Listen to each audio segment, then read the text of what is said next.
Hello दोस्तों, मेरे channel haunted tales पे आप सबका फिर से स्वागत है। आज मैं आपके लिए एक बहुत ही रोमांचक और प्यारी सी कहानी लेके आया हूँ, मगर उससे पहले अगर आपने मेरे चैनल को सब्सक्राइब नहीं करा है तो प्लीज कर लीजिए। आज की मेरी कहानी है अरविंद की। अरविंद एक दिल्ली में रहने वाला 25 साल का युवक था जो राजस्थान अपने चाचा चाची उसके परिवार से मिलने जा रहा था। ट्रेन का सुहाना सा सफर, कुछ घंटों की थकावट के बाद अरविंद ढलती हुई शाम को अपने चाचा चाची के यहाँ पहुंच गया। अरविंद काफी थक गया था, इसलिए वह सो गया। अगली सुबह अरविंद के दोनों भाई उसे लेके अपना राजस्थान घुमाने चल पड़े। अरविंद को राजस्थान की सुंदरता एवं उनकी गलियां काफी पसंद आई। जैसे अरविंद मानो खो सा गया था, और अरविंद कुछ इस कदर खो गया कि वह सच में ही खो गया। अरविंद को रास्ते का समझ ही नहीं आया कि वह अब कैसे जाए और कहाँ से निकले। थोड़ी देर के लिए अरविंद बेचैन हो गया, परंतु एक वक्त उसकी नजर पेड़ के नीचे बैठी एक प्यारी सी सुंदर सी लड़की के पास पड़ी, जिसके घने से बाल थे और उसके चेहरे पे एक बड़ा ही प्यारा सा तेज था। अरविंद उसके पास गया है, उससे सारी बात बताई कि अरविंद रास्ता भटक गया है। लड़की ने एक मीठे से स्वर में अरविंद से बात करी एवं उसे रास्ता समझाया कि वह घर कैसे जाएगा। अरविंद उसका चेहरा देखते ही मानो कुछ इस कदर मोह उठा कि अरविंद का वहां से जाने का ही मन नहीं कर रहा था। अरविंद धीरे धीरे उससे बात करने लगा, उसे अपना नाम बताया, उसका नाम पूछा। लड़की ने अपना नाम चांदनी बताया। अरविंद उसके साथ बातें करते करते समय का का हर चीज का हिसाब ही भूल गया। कुछ समय बाद अरविंद के भाइयों ने उसे ढूंढ लिया, परंतु जब उसने देखा कि वह किसके साथ बैठा हुआ है, यह देख के वह चौंक से गए।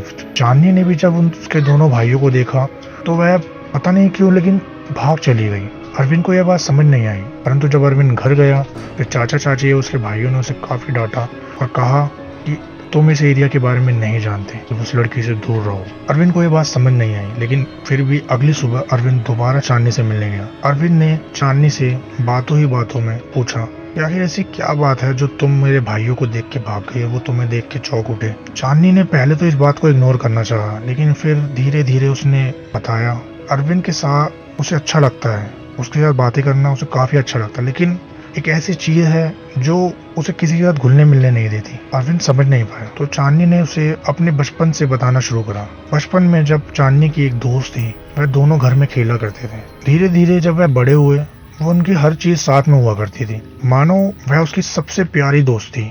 एक रोज जब वह चांदनी के घर में खेल रही थी, एक ऐसी दुर्घटना हुई जिसमें चांदनी की दोस्त की मृत्यु हो गई। परंतु चांदनी को यह नहीं पता था कि उसकी दोस्त की आत्मा से उसका साथ कभी नहीं छोड़ेगी। चांदनी की माँ ने उसके लिए काफी रिश्ते देखे, लेकिन जब भी चांदनी अपने घर से दूर जाने की बात आती तो कुछ ना कुछ दुर्घटना होती। जितने भी दूल्हे उसकी माँ ने देखे, सबकी मृत्यु हो गई। इस डर से पूरे इलाके में चांदनी और चांदनी के परिवार से सब लोग डरने लगे। तो इसलिए लोग डरते हैं कि कोई चांदनी के पास ना जाए, कोई उससे बात ना करे। अरविंद को यह सुनकर थोड़ा सा अजीब लगा, क्योंकि वह इन सब चीजों में मानता नहीं था। उसने इस बात को इग्नोर करके चांदनी को बताना चाहा कि वह उसे प्रेम करता है। जब से उसने उसकी एक झलक देखी है, वह उससे पाना चाहता है, उससे शादी करना चाहता है। अरविंद ने इस बात को बिल्कुल ही इग्नोर कर दिया। उसने बताना चाहा कि चांदनी, मैं तुमसे प्यार करता हूँ, मैं तुमसे शादी करना चाहता हूँ, मैं तुम्हें अपने साथ दिल्ली लेके जाना चाहता हूँ। ये बात बोलते ही मानो जैसे चांदनी के अंदर बदलाव सा आ गया, उसकी आंखें लाल सी हो गई। वह उसे गुस्से से कहने लगी कि मैं कहीं नहीं जाऊंगी, मैं कहीं नहीं जाऊंगी। चांदनी का स्वर, उसकी आंखें तब बदल उठी, मानो चांदनी नहीं, चांदनी के अंदर कोई और बोल रहा हो। यह देख के अरविंद डर उठा। अरविंद ने कोशिश करके चांदनी को शांत कराने की कोशिश करी। काफी देर बाद चांदनी शांत हुई। ये अरविंद ने उसे बताया कि कुछ ऐसा हुआ था। चांदनी डर उठी, चांदनी रोने लगी। चांदनी ने कहा, अरविंद, मैं भी तुमसे प्यार करती हूँ, लेकिन मैं तुम्हें खोना नहीं चाहती। मैं नहीं चाहती जैसे और लोगों को कुछ हो गया, अगर तुम्हें कुछ हो गया तो मैं अपने आप को कभी माफ नहीं कर पाऊंगी। चांदनी एवं अरविंद का दिल दोनों से जुड़ा, एक दूसरे से जुड़ गया था, मगर ये जो दुविधा थी चांदनी की, उसकी वजह से चांदनी चाहती थी कि अरविंद उससे दूर रहे। अरविंद बेचैन सा उठ पड़ा। 2 दिन 3 दिन बीत गए, चांदनी उससे मिलने नहीं आई, ना कोई बात ना कुछ।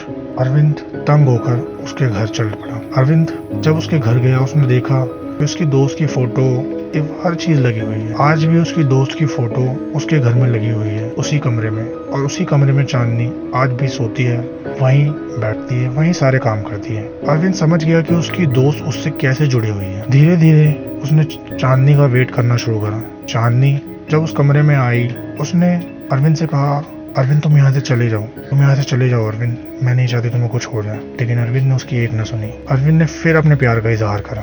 प्यार का इजहार करते ही चांदनी में एक बदलाव सा आ पड़ा, मानो जैसे उसके अंदर उसकी नहीं, किसी और की आत्मा, किसी और की आवाज, किसी और का चरित्र हो। उसने अरविंद को इस तरीके से चोट पहुंचाना शुरू कर दिया कि मानो अरविंद बचे ही ना। वो इस कदर क्रोध में आ चुकी थी कि जैसे अरविंद की जान ले लेगी। देखते ही देखते अरविंद ने अपने आप का बचाव करना शुरू करा एवं उसका हाथ उस तस्वीर तक लग गया। वह तस्वीर उसने उठाई एवं उसे फेंक दी। उसे तोड़ने की कोशिश करी, परंतु तोड़ने के बावजूद भी चांदनी पर कोई असर नहीं हुआ। अरविंद के समझ नहीं आ रहा था कि वह क्या करे। एक वक्त वह अपनी जान बचाए या चांदनी को इस दिक्कत से बचाए, लेकिन अरविंद का प्यार सच्चा था। वह अपनी जान देकर भी चांदनी को बचाना चाहता था। उसे चांदनी का दर्द देखा नहीं जा रहा था। उसने फिर भी प्रयत्न करना नहीं छोड़ा। उसने उस तस्वीर को लेकर आग के पास फेंक दिया। जैसे जैसे वह तस्वीर जलने लगी, चांदनी नॉर्मल होने लगी, तड़पने लगी। उसकी आवाज में दर्द उठने लगा और धीरे धीरे चांदनी का शरीर मानो हल्का हो रहा, जैसे चांदनी के शरीर में जो वजन था वो सारा चला गया हो। चांदनी एकदम नॉर्मल हो गई और अरविंद को ये बिलीव हो गया कि अब चांदनी एक खुशी और एक अच्छी जिंदगी जी सकती है बिना किसी डर के। इसी के साथ चांदनी और अरविंद की कहानी यहीं खत्म होती है। अरविंद ने अपने प्यार के लिए अपनी जान तक की परवाह नहीं करी और चांदनी ने अपने प्यार को बचाने के लिए अपने प्यार तक को छोड़ने की ठान ली। तो ये थी मेरी आज की एक प्यारी सी हॉरर कहानी। अगर आपको मेरी ये कहानी अच्छी लगी हो तो प्लीज़ मुझे सपोर्ट करें, मेरे चैनल को सब्सक्राइब करें और इस वीडियो को शेयर करें और नई नई कहानियों के लिए मुझसे जुड़े रहें।